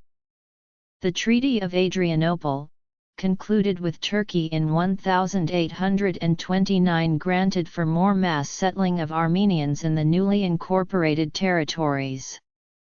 Slowly but surely, the number of Christians, that formerly made out since the 17th century a relatively small minority in the region, were starting to compose an ever-growing number of the total population, especially in the former Iranian-ruled Armenian and Georgian territories. Following the resettlement of Persian Armenians in the newly conquered Russian territories after 1828, thus significant demographic shifts were bound to take place. The Armenian-American historian George Bornushin gives a summary of the ethnic makeup prior to the events of 1828 just for the territory of the Yerevan administrative division as an example. After the incorporation of the Yerevan Khanate into the Russian Empire, Muslim majority of the area gradually changed. At first the Armenians who were left captive were encouraged to return, as a result of which an estimated 57,000 Armenian refugees from Persia returned to the territory of the Yerevan Khanates after 1828, while about 35,000 Muslims out total population of over 100,000 left the region. Fath Ali Shah's reign saw increased diplomatic contacts with the West and the beginning of intense European diplomatic rivalries over Iran. His grandson Muhammad Shah, who fell under the Russian influence and made two unsuccessful attempts to capture Herat, succeeded him in 1834. When Muhammad Shah died in 1848, the succession passed to his son Nasir-e-Din, who proved to be the ablest and most successful of the Qajar sovereigns. The Great Persian Famine of 1870–1871 is believed to have caused the death of 2 million persons. A new era in the history of Persia dawned with the Persian constitutional revolution against the Shah in the late 19th and early 20th centuries. The Shah managed to remain in power, granting a limited constitution in 1906. The first Majlis was convened on October 7, 1906. The discovery of petroleum in 1908 by the British in Khuzestan spawned intense renewed interest in Persia by the British Empire. Control of Persia remained contested between the United Kingdom and Russia, in what became known as the Great Game, and codified in the Anglo-Russian Convention of 1907, which divided Persia into spheres of influence, regardless of her national sovereignty. During World War I, the country was occupied by British, Ottoman and Russian forces but was essentially neutral. In 1919, after the Russian Revolution and their withdrawal, Britain attempted to establish a protectorate in Persia, which was unsuccessful. Finally, the constitutionalist movement of Jalan and the central power vacuum caused by the instability of the Qajar government resulted in the rise of Reza Khan, who was later to become Reza Shah Pahlavi, and the subsequent establishment of the Pahlavi dynasty in 1925. In 1921, a military coup established Reza Khan, an officer of the Persian Cossack Brigade, as the dominant figure for the next 20 years. Said Ziauddin Tabatabai was also a leader and important figure in the perpetration of the coup. The coup was not actually directed at the Qajar monarchy, according to Encyclopedia Iranica. It was targeted at officials who were in power and actually had a role in controlling the government, the cabinet and others who had a role in governing Persia. In 1925, after being prime minister for 2 years, Reza Khan became the first Shah of the Pahlavi dynasty. Reza Shah ruled for almost 16 years until September 16, 1941, when he was forced to abdicate by the Anglo-Soviet invasion of Iran. He established an authoritarian government that valued nationalism, militarism, secularism, and anti-communism combined with strict censorship and state propaganda. Reza Shah introduced many socio-economic reforms, reorganizing the army, government administration, and finances. To his supporters his reign brought law and order, discipline, central authority, and modern amenities: schools, trains, buses, radios, cinemas, and telephones. However, his attempts of modernization have been criticized for being too fast and superficial, and his reign a time of oppression, corruption, taxation, lack of authenticity with security typical of police states. Many of the new laws and regulations created resentment among devout Muslims and the clergy. For example, mosques were required to use chairs, most men were required to wear Western clothing, including a hat with a brim, women were encouraged to discard the hijab, men and women were allowed to freely congregate, violating Islamic mixing of the sexes. Tensions boiled over in 1935, when Baza Aris and villagers rose up in rebellion at the Imam Reza shrine in Mashhad, chanting slogans such as "The Shah is a new Yazid." Dozens were killed and hundreds were injured when troops finally quelled the unrest. German interests held great influence within Iran in 1941, with the Germans staging a coup in an attempt to overthrow the Pahlavi dynasty. With German armies highly successful against Russia, the Iranian government expected Germany to win the war and establish a powerful force on its borders. It rejected British and Russian demands to expel the Germans. In response, the Allies invaded in August 1941, and easily overwhelmed the weak Iranian army in Operation Countenance. Iran became the major conduit of Allied Lend-Lease aid to the Soviet Union. The purpose was to secure Iranian oil fields and ensure Allied supply lines. Iran remained officially neutral. Its monarch Reza Shah with Macron H was deposed during the subsequent occupation and replaced with his young son Mohammad Reza Pahlavi. At the Tehran Conference of 1943, the Allies issued the Tehran Declaration guaranteed the post-war independence and boundaries of Iran. However, when the war actually ended, Soviet troops stationed in northwestern Iran not only refused to withdraw but backed revolts that established short-lived, pro-Soviet separatist national states in the northern regions of Azerbaijan and Iranian Kurdistan, the Azerbaijan People's Government and the Republic of Kurdistan respectively, in late 1945. Soviet troops did not withdraw from Iran proper until May 1946 after receiving a promise of oil concessions. The Soviet republics in the north were soon overthrown and the oil concessions were revoked. Initially there were hopes that post-occupation Iran could become a constitutional monarchy. The new, young Shah Mohammad Reza Shah Pahlavi initially took a very hands-off role in government, and allowed parliament to hold a lot of power. Some elections were held in the first shaky years, although they remained mired in corruption. Parliament became chronically unstable, and from the 1947 to 1951 period Iran saw the rise and fall of 6 different prime ministers. Pahlavi increased his political power by convening the Iran Constituent Assembly, 1949, which finally formed the Senate of Iran, a legislative upper house allowed for in the 1906 constitution but never brought into being. The new senators were largely supportive of Pahlavi, as he had intended.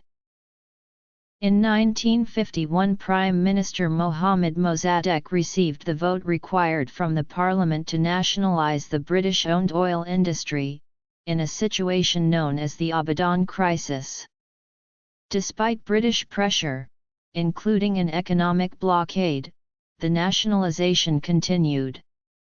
Mossadegh was briefly removed from power in 1952 but was quickly reappointed by the Shah, due to a popular uprising in support of the Premier, and he, in turn, forced the Shah into a brief exile in August 1953 after a failed military coup by Imperial Guard Colonel Nematollah Nasiri. Shortly thereafter, on August 19, a successful coup was headed by retired Army General Fazlollah Zahedi, organized by the United States with the active support of the British. The coup, with a black propaganda campaign designed to turn the population against Mossadegh, forced Mossadegh from office. Mossadegh was arrested and tried for treason. Found guilty, his sentence reduced to house arrest on his family estate while his foreign minister, Hossein Fatemi, was executed. Zahedi succeeded him as prime minister, and suppressed opposition to the Shah, specifically the National Front and Communist Today Party. Iran was ruled as an autocracy under the Shah with American support from that time until the revolution. The Iranian government entered into agreement with an international consortium of foreign companies which ran the Iranian oil facilities for the next 25 years, splitting profits 50-50 with Iran but not allowing Iran to audit their accounts or have members on their board of directors. In 1957 martial law was ended after 16 years and Iran became closer to the West, joining the Baghdad Pact and receiving military and economic aid from the U.S. In 1961, Iran initiated a series of economic, social, agrarian, and administrative reforms to modernize the country that became known as the Shah's White Revolution. The core of this program was land reform. Modernization and economic growth proceeded at an unprecedented rate, fueled by Iran's vast petroleum reserves, the third largest in the world.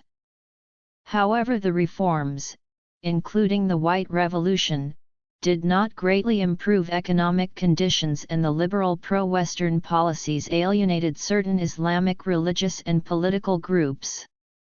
In early June 1963, several days of massive rioting occurred in support of Ayatollah Ruhollah Khomeini following the cleric's arrest for a speech attacking the Shah.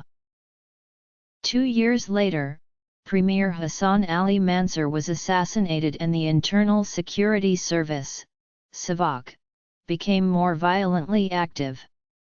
In the 1970s, leftist guerrilla groups such as Mujahedin-e-Khalq emerged and attacked regime and foreign targets.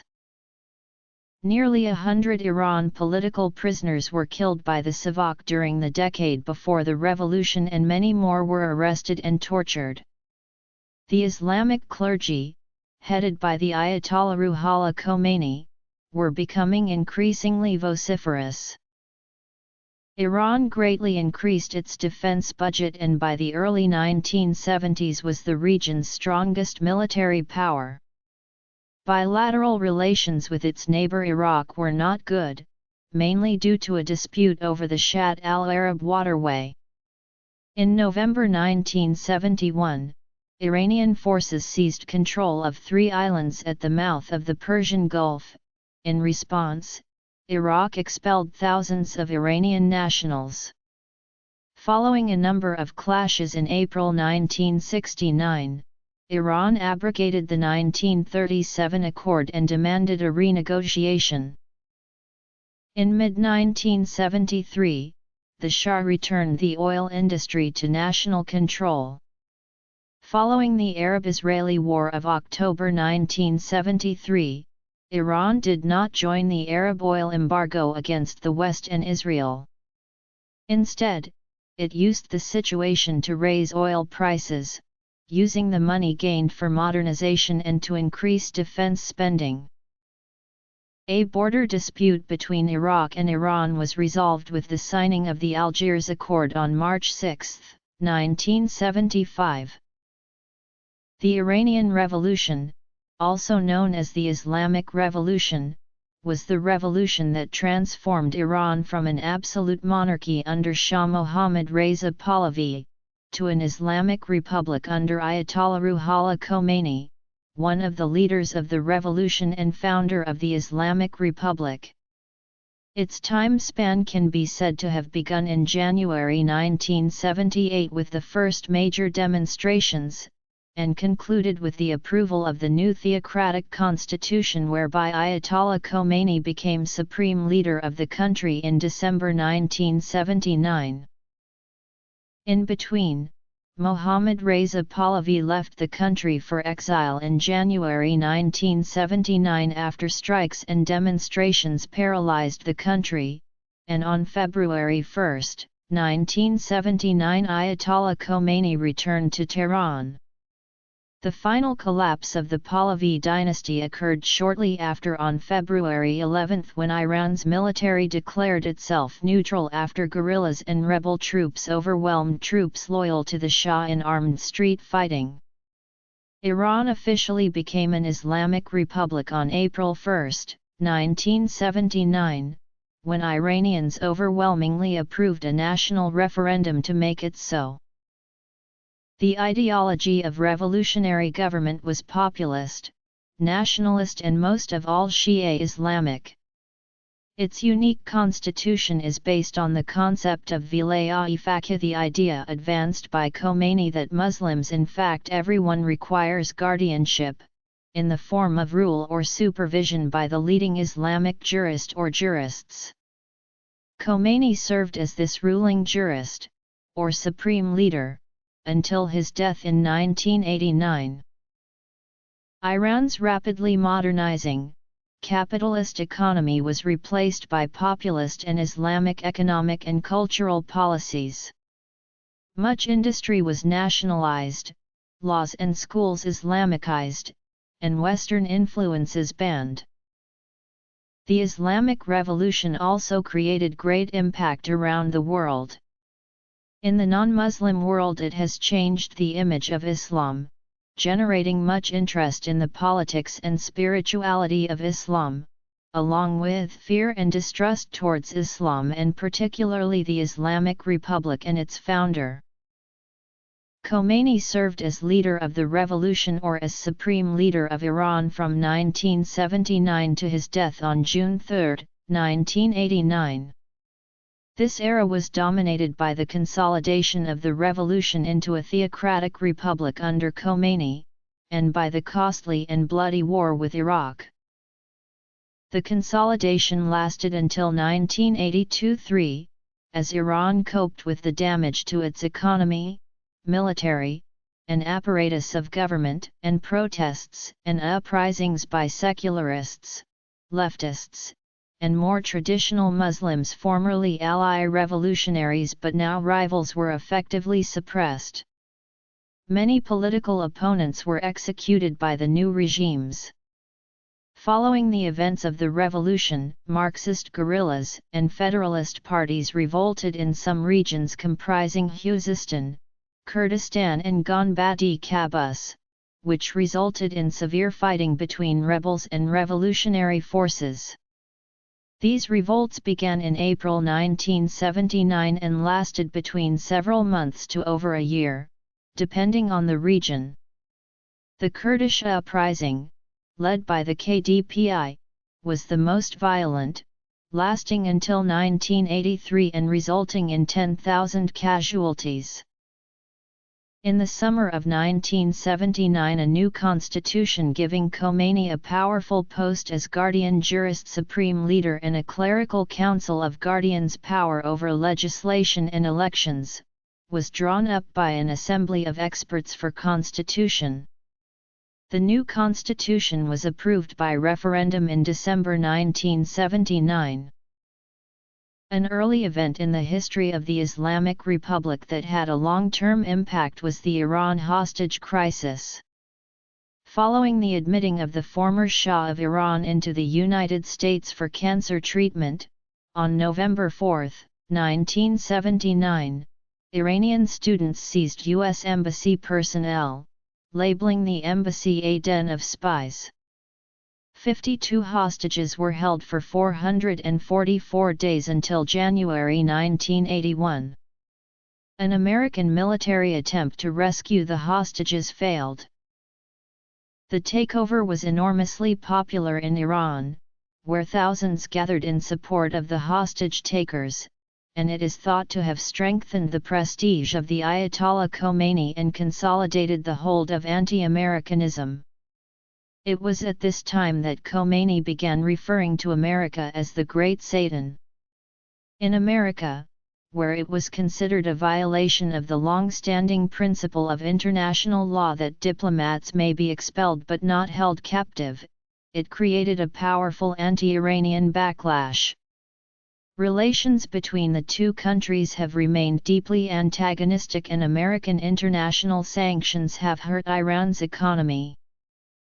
During this political and social crisis, Iraqi leader Saddam Hussein attempted to take advantage of the disorder of the revolution, the weakness of the Iranian military and the revolution's antagonism with Western governments.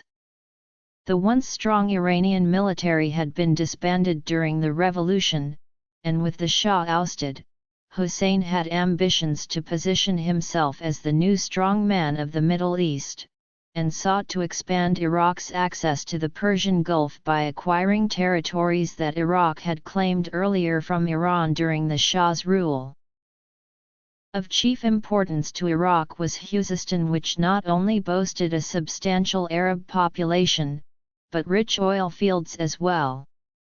On the unilateral behalf of the United Arab Emirates, the islands of Abu Musa and the Greater and Lesser Tunbs became objectives as well. With these ambitions in mind, Hussein planned a full-scale assault on Iran, boasting that his forces could reach the capital within 3 days. On September 22, 1980, the Iraqi army invaded Iran at Khuzestan, precipitating the Iran-Iraq War. The attack took revolutionary Iran completely by surprise. Although Saddam Hussein's forces made several early advances, Iranian forces had pushed the Iraqi army back into Iraq by 1982. Khomeini sought to export his Islamic revolution westward into Iraq, especially on the majority Shia Arabs living in the country. The war then continued for 6 more years until 1988, when Khomeini, in his words, drank the cup of poison and accepted a truce mediated by the United Nations.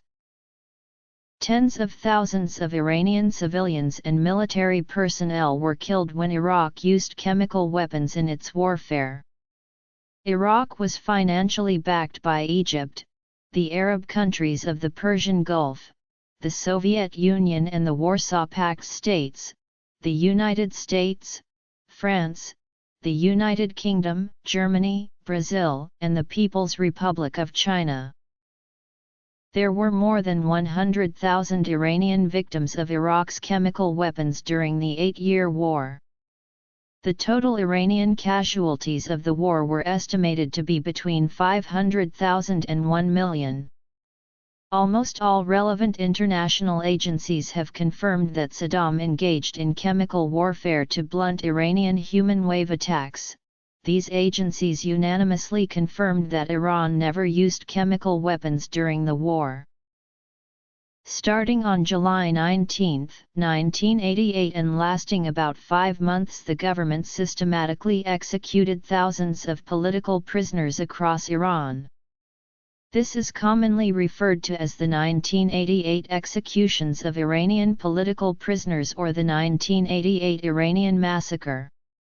The main target was the membership of the People's Mojahedin Organization of Iran, although a lesser number of political prisoners from other leftist groups were also included, such as the Today Party of Iran.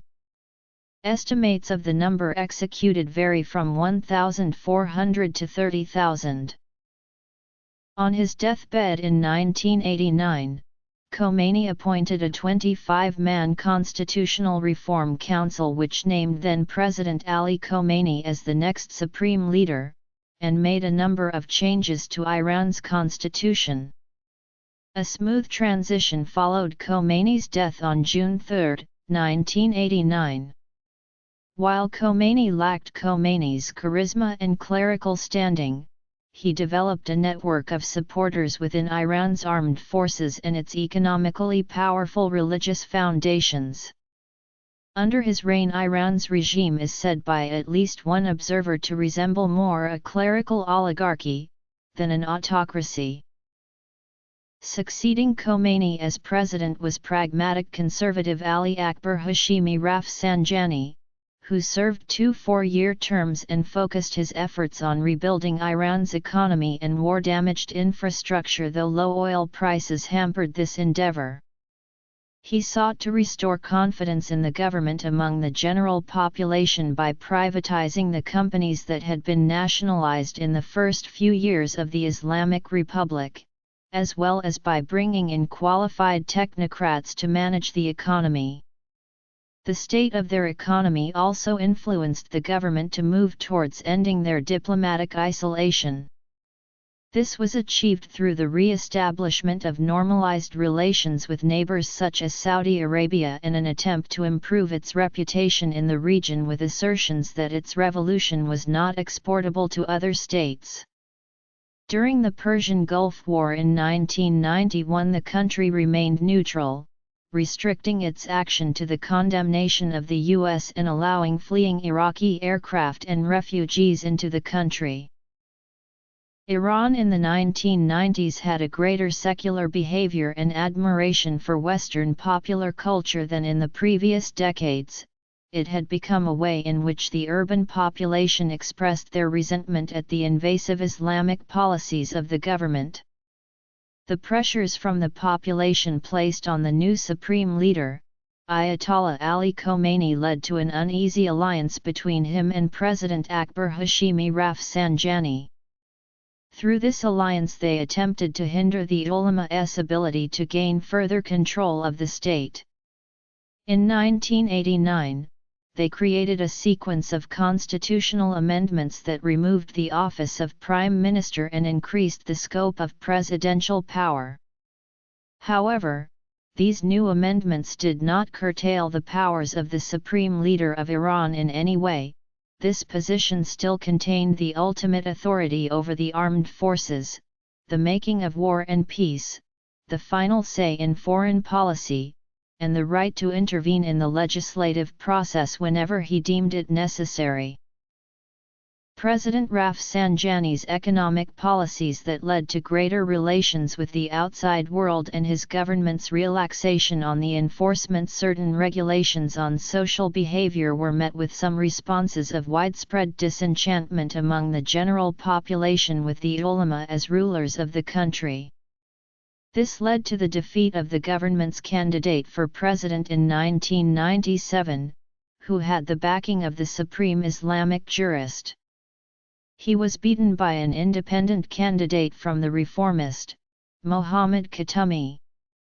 He received 69% of the vote and enjoyed particular support from two groups of the population that had felt ostracized by the practices of the state, women and youth.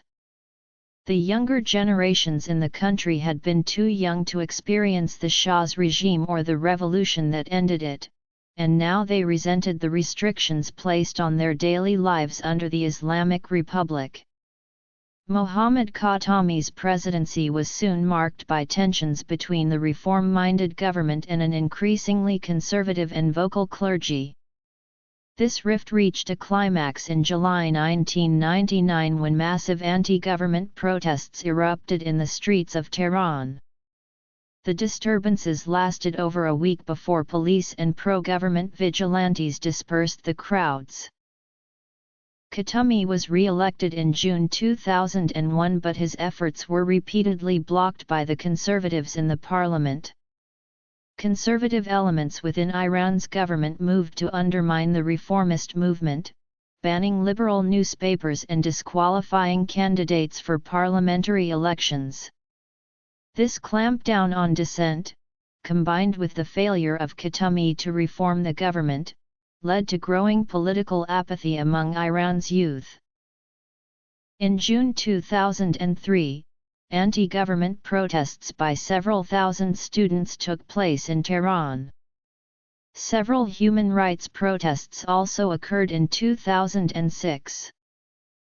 In 2005 Iranian presidential election, Mahmoud Ahmadinejad, mayor of Tehran, became the sixth president of Iran, after winning 62% of the vote in the runoff poll, against former President Ali Akbar Hashemi Rafsanjani. During the authorization ceremony he kissed Khomeini's hand in demonstration of his loyalty to him.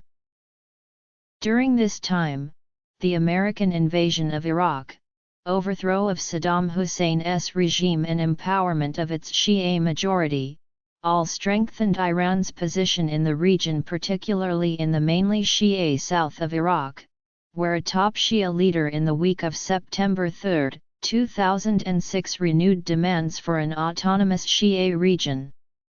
At least one commentator has stated that as of 2009 Iran's growing power has eclipsed anti-Zionism as the major foreign policy issue in the Middle East. During 2005 and 2006, there were claims that the United States and Israel were planning to attack Iran, with the most cited reason being Iran's civilian nuclear energy program, which the United States and some other states fear could lead to a nuclear weapons program.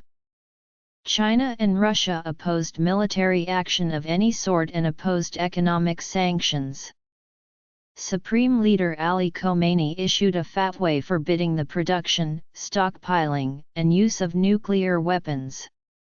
The fatwa was cited in an official statement by the Iranian government at an August 2005 meeting of the International Atomic Energy Agency in Vienna. In 2009, Ahmadinejad's re-election was hotly disputed and marred by large protests that formed the greatest domestic challenge to the leadership of the Islamic Republic in 30 years. The resulting social unrest is widely known as the Iranian Green Movement. Reformist opponent Mir Hossein Mousavi and his supporters alleged voting irregularities, and by July 1, 2009, 1,000 people had been arrested and 20 killed in street demonstrations. Supreme Leader Ali Khamenei and other Islamic officials blamed foreign powers for fomenting the protest. On June 15, 2013, Hassan Rouhani won the presidential election in Iran, with a total number of 36,704,156 ballots cast. Rouhani won 18,613,329 votes. In his press conference one day after Election Day, Rouhani reiterated his promise to recalibrate Iran's relations with the world. On April 2, 2015, following 8 days of tortuous discussions in Switzerland, which lasted through the night to Thursday, Iran and 6 world powers agreed on the outlines of an understanding to limit Iran's nuclear programs, negotiators indicated, as both sides prepared for announcements. Iranian Foreign Minister Mohammad Javad Zarif tweeted, "Found solutions. Ready to start drafting immediately." European Union Foreign Policy Chief Federica Mogherini tweeted that she would meet the press with Zarif after a final meeting of the 7 nations in the nuclear talks. She wrote, "Good news." Reading out a joint statement, European Union Foreign Policy Chief Federica Mogherini hailed what she called a decisive step after more than a decade of work. Iranian Foreign Minister Mohammad Javad Zarif followed with the same statement in Persian. U.S. Secretary of State John Kerry and the top diplomats of Britain, France, and Germany also briefly took the stage behind them. The deal is intended to be a provisional framework for a comprehensive agreement that is not due to be signed until the end of June, but if it includes concrete facts and figures, it will mark a significant breakthrough in the 12-year history of negotiations with Iran over its nuclear program.